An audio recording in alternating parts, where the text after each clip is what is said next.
With voluntary redundancy, etc., have we actually made sufficient savings to have a real impact on the gap that was there for us to breaking even?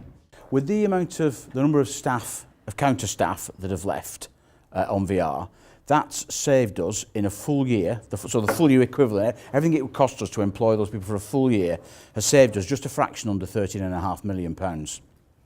So the short answer is yes, it's made a massive difference. When we started this year, our target at the start of this year was that we would have still about 23 million of loss to save. What we actually started with this year was just over 25, because last year, if you remember, the income didn't come in quite as we thought it would do for a number of reasons. So we started with a slightly bigger loss this year than we thought we would have.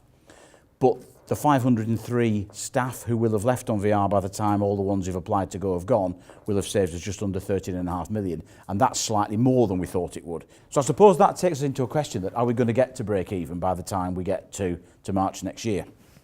And you'll have heard me say several times that I absolutely am convinced that we will.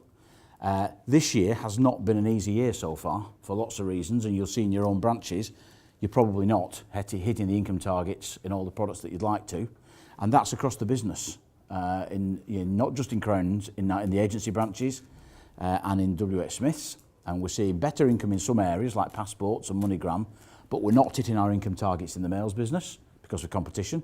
Travel Money, I mean, you're a TPSS, but Travel Money's not been as good this year as we thought it would, because the market's not as good as we thought it would be. So we are slightly behind where we'd need to be today to get to break even by March next year. And we're behind by about £1 million of where I'd like us to be. Now that sounds an awful lot of money, but it's not the end of the world, and it is recoverable. But we still all need to keep doing everything that we're doing to drive our income. So the things that you can do around your mails business and around travel and around passport, all the stuff that we know is profitable for us. Mortgages, incredibly profitable. We've got to drive mortgage business. Life, I know it's tough, but it's life insurance, not life is tough. Life insurance is very profitable. So all that sort of stuff that we know drives income for our branch, we've got to do as much as we can. But as I sit here in front of you now, I still believe we will get to break even.